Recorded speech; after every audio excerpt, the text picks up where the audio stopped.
পর্দার মতো বাস্তবায়নাকি প্রয়োজনে হাত চালাতে পিছপা হন না অভিনেত্রী মিমি চক্রবর্তী। রাস্তায় দুষ্কৃতীদের ধরে শিক্ষা দেওয়া হোক অথবা মুখের উপর সোজাসাপটা কথা বলে দেওয়া, সব ক্ষেত্রে এগিয়ে আছেন তিনি। তবে টালিপাড়ায় কোনো নায়কের উপর সবচেয়ে বেশি জোর জুলুম চালান মিমি। সামাজিক মাধ্যমে সেই প্রশ্নের জবাব এবার নিজেই ফাঁস করলেন অত্যাচারিত অভিনেতা।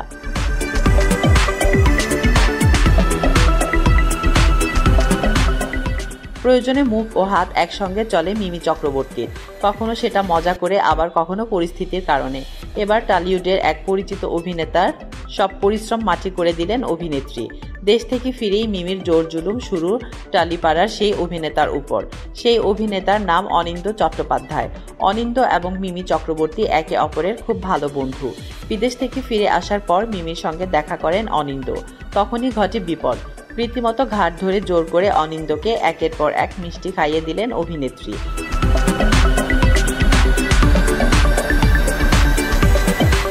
যদিও অনিন্দ প্রথমে কাতর স্বরে জানিয়েছিলেন 5 দিন ধরে তিনি নাকি মিষ্টি খাননি, কারণ ডায়েটিং। আর সেই ডায়েটিংই এক ঝটকায় মাটি করে দিলেন মিমি। পুরো ঘটনায় মুহূর্ত আবার সামাজিক যোগাযোগ মাধ্যমে সকলের সঙ্গে ভাগ করে নিয়েছিলেন অনিন্দ।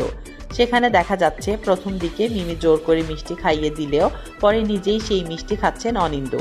কিন্তু অভিনেতার আফসোস একটাই, মন শক্ত করে মিষ্টি না ছুঁয়ে যে ডায়েট চার্ট মানছিলাম, মিমির জন্য সেসব ভণ্ডুল হয়ে গেল।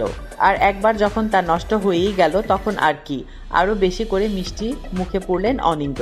একই সঙ্গে প্রিয় বন্ধুর জন্য ঠিক কি কি অত্যাচার সহ্য করতে হয় অনিন্দকে, সেটাও স্পষ্ট বুঝিয়ে দিলেন।